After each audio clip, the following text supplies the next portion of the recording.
It may seem incredible, but it is true. The world in which we live is a world of imagination. In fact, life itself is an activity of imagining. All that we behold, though it appears without, it is within, in our imagination, of which this world of mortality is but a shadow. Nothing appears or continues in being by a power of its own. Events happen because comparatively stable imaginal activities created them, and they continue in being only as long as they receive such support. Therefore, the secret of imagining is the greatest of all problems, to the solution of which everyone should aspire. For supreme power, supreme wisdom, and supreme joy lie in the solution of this great mystery. When man solves the mystery of imagining, he will have discovered the secret of causation, and that is, imagining creates reality.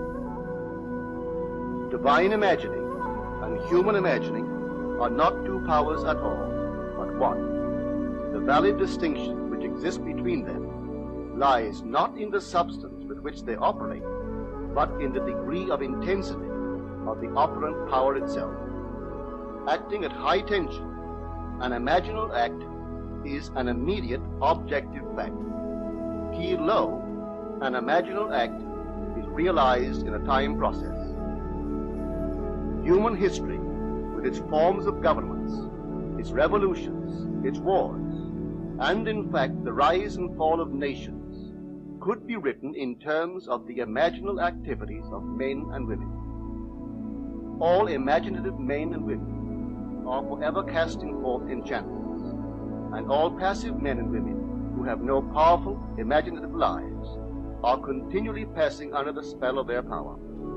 If imagination is the only thing that acts or is in existing beings or men, as Blake believed, then we should never be certain that it was not some woman treading in the winepress who began that subtle change in men's minds.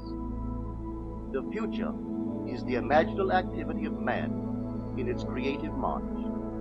Imagining is the creative power, not only of the poet, the artist, the actor, and orator, but of the scientist, the inventor, the merchant, and the artisan. Its abuse in unrestrained, unlovely image-making is obvious, but its abuse in undue repression breeds a sterility which robs a man of actual wealth of experience. Imagining novel solutions to ever more complex problems is far more noble than to restrain or kill out desire. Life is the continuous solution of a continuously synthetic problem. Imagining creates events. Our world, created out of men's imagining, comprise unnumbered warring beliefs. Therefore, there can never be a perfectly stable or static state. Today's events are bound to disturb our yesterday's established order.